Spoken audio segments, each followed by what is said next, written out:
Lots of people hoping it does not let up. NJ, thank you for that. Lithium-ion batteries being blamed tonight for causing yet another fire. This one in Manhattan that killed 4 people and left 2 others fighting to survive. That fire breaking out just after midnight in an e-bike service shop on the first floor of a building on Madison and Catherine Streets on the Lower East Side of Manhattan. Flames spreading to the apartments upstairs and to a building next door. 2 women and 2 men were killed. A woman and a man now in critical condition. Other residents ran for their lives. Within 15 minutes, the flames just went upstairs, next door. It burned through the next door, too. Flames are so hot, it's going through the metal gate. That's how hot it was. Wow. The fire department had given the e-bike repair shop a summons last August, and authorities were concerned about this place. So what happened after that, and how did this happen? And some are asking the bigger question, is it time to think about banning these deadly bikes? 7 on your side, investigative reporter Dan Krauth here now to take a closer look. Dan? Yeah, Bill, this was an e-battery shop the fire department knew about. They even issued those violations, worried about something like this from happening, and it happened anyway. And there are many other buildings just like it with batteries downstairs and people living upstairs.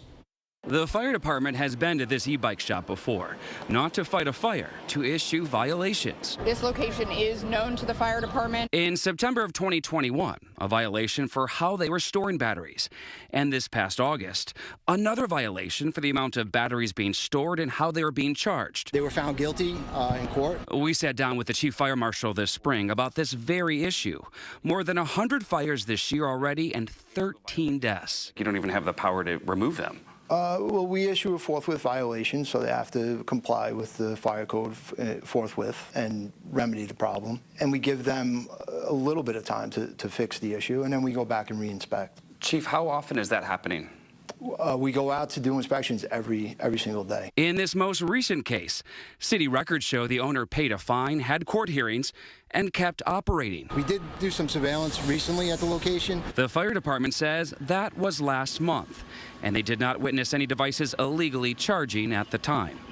Meanwhile, the mayor signed 5 bills into law recently. They require an e-battery educational campaign, strengthening safety standards and preventing uncertified batteries from being sold. But they do not prevent shops like this from operating. The former fire commissioner believes there needs to be more warnings and more authority to shut down businesses with repeated violations. This is serious. I mean, people are dead because of this person for no other reason. Not the batteries, but because of the owner, the person who managed that store. And as you mentioned earlier, you don't have apartment buildings on top of gas stations, so why do we have them on top of e-bike shops? It doesn't make sense. If you had 2 batteries in there, that's one thing. But if you got a sloppy operation like that with 40 batteries going and plugged into extension cords, and you can imagine what was going on in that shop. The fire commissioner today said if you have a concern about an e-battery issue near you, to file the complaint with 311, and the fire department will look into it. Bill? Dan, thank you for digging deeper into that. Lots of people worried about that. Now to the weather. Summer starts tomorrow. Happy summer. But